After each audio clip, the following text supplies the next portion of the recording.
Bienvenue sur le Cato, un blog Cato, un royaume où la foi prend tout son écho. On va pas faire dans la prétention, mais ici on partage la conviction. Un homme attend nerveusement en ligne pour être appelé. Lorsqu'il entend son nom, il avance, observé de près par des responsables locaux et gouvernementaux de la capitale qui ont été spécialement envoyés pour l'occasion. Devant l'homme se trouve une petite image en bronze fixée avec l'image de Jésus-Christ sur la croix. On demande à l'homme de marcher dessus. S'il le fait, c'est une déclaration publique qu'il a renoncé à sa foi et il vivra pour voir un autre jour. S'il ne le fait pas, il pourrait faire face à l'exécution, la crucifixion ou la torture, ainsi qu'être plongé dans des sources d'eau bouillante ou encore suspendu tête en bas dans un puits plein d'excréments. Le moindre signe d'hésitation pourrait lui coûter la vie. Cette pratique de marcher sur des images chrétiennes, connue sous le nom de fumi,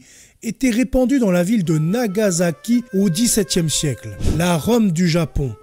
Nagasaki, une ville portuaire importante, a été introduite au christianisme vers 1560 lorsque des missionnaires jésuites du Portugal ont commencé à arriver au Japon. L'Empire portugais était alors l'un des plus grands empires maritimes du monde, avec des bases partout, de l'Afrique à l'Asie. Les missionnaires jésuites ont ainsi travaillé pour convertir les seigneurs féodaux de la région. Certains d'entre eux reconnaissant que la conversion à cette religion étrangère pourrait peut-être les aider à obtenir un certain soutien commercial du Portugal. De nombreux paysans sous ces seigneurs féodaux seraient également incités à se convertir à la religion catholique et au début du XVIIe siècle, la ville était devenue la Rome du Japon. Nagasaki a été fondamentalement établie comme une ville chrétienne avec des paroisses. C'est ce qu'a déclaré le professeur Kiri Paramore, professeur d'études asiatiques à l'Université nationale d'Irlande. Nulle part ailleurs au Japon n'était aussi chrétien que Nagasaki. À son apogée, jusqu'à 500 000 personnes à Nagasaki s'identifiaient comme chrétiennes. Mais avec le temps, les autorités politiques du Japon ont décidé que la croissance rapide de la religion catholique constituait une menace pour le gouvernement central. Ils ont décidé de réprimer.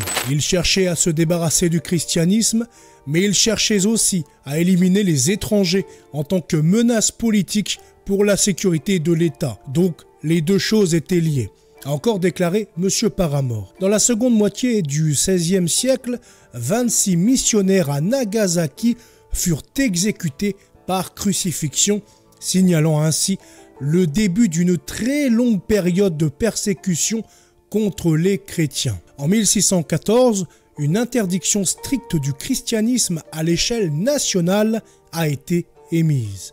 Les missionnaires étrangers ont rapidement été expulsés du pays. Ceux qui refusaient de partir étaient alors arrêtés, tués ou forcés de renoncer à la religion. Le Japon, dans son ensemble, est entré dans une période d'isolement, coupant presque tout contact avec d'autres nations, surtout sous le gouvernement de l'époque, le shogunat Tokugawa. De la torture alors, encore et encore. Vers les années 1620, les autorités ont décidé qu'il ne suffisait pas de se débarrasser des leaders religieux. Ils devaient trouver un moyen public de déraciner la religion du cœur des gens. La solution, les fumis. Il s'agissait donc, comme on l'a dit à l'introduction, d'images en laiton, parfois fixées sur des planches de bois représentant soit Jésus-Christ, soit la très sainte Vierge Marie. Chaque personne vivant à Nagasaki était ordonnée de passer par la pratique de marcher sur le fumier. Bientôt, cela est devenu une pratique annuelle effectuée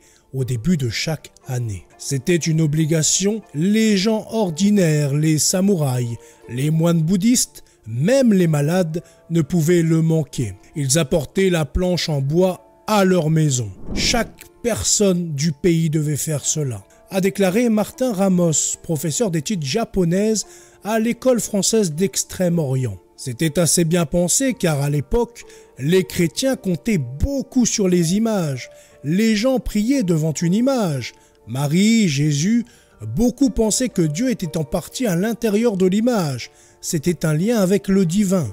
Pour eux, marcher dessus, c'était quelque chose de très redoutable. Mais face à ces pressions, beaucoup finissaient quand même par céder et piétiner le fumier. Si vous examinez de près une fumie d'origine, un détail poignant, c'est que le visage du Christ a complètement disparu, rappelant le nombre incalculable de pieds qu'il aurait piétinés, a encore déclaré le professeur Simon Hull, expert en catholicisme japonais à l'université catholique Junshin de Nagasaki. Les chrétiens donc qui refusaient de marcher sur le fumier étaient tués ou plus couramment torturés. Ils les torturaient parfois en les suspendant au-dessus d'un puits rempli d'excréments. Ils leur coupaient des fentes autour des tempes pour libérer la pression afin qu'ils ne meurent pas, a déclaré un peu plus loin M. Paramore. L'objectif donc principal de cette torture n'était pas tant de tuer ceux qui refusaient, mais plutôt de briser leur détermination.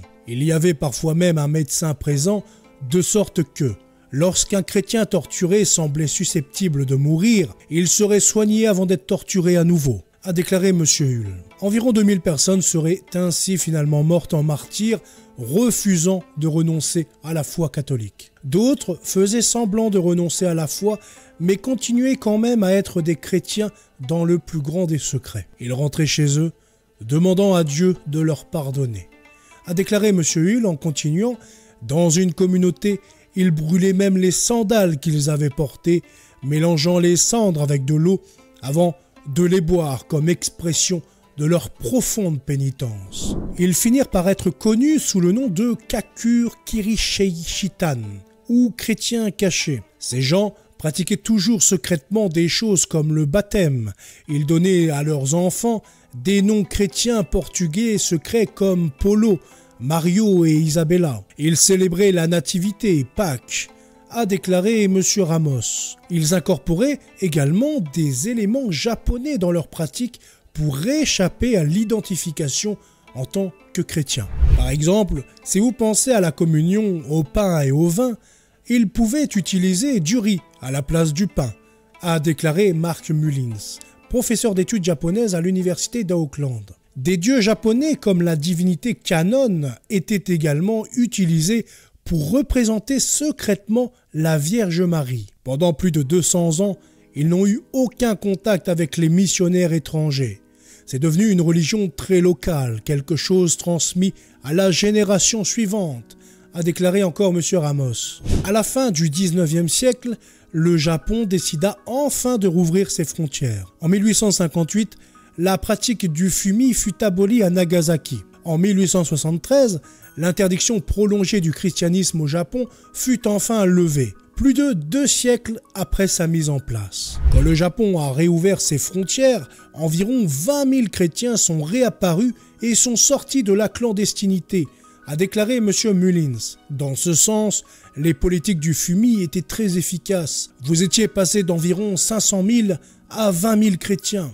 Aujourd'hui, seulement environ 1% de la population japonaise de 126 millions d'habitants est chrétienne. La communauté chrétienne de Nagasaki reste quand même l'une des plus importantes du pays. L'un des paradoxes de l'histoire chrétienne japonaise est que si tous les catholiques japonais avaient refusé de piétiner le fumier et avaient plutôt choisi de mourir en martyr, aurait très certainement disparu, a déclaré M. Hull. C'est seulement parce que certains ont pris la décision existentielle de piétiner le fumier, malgré leur croyance que cette action était gravement pécheresse, que le christianisme au Japon a pu survivre. Voilà, c'est tout pour cet article. Vous trouverez les sources en description.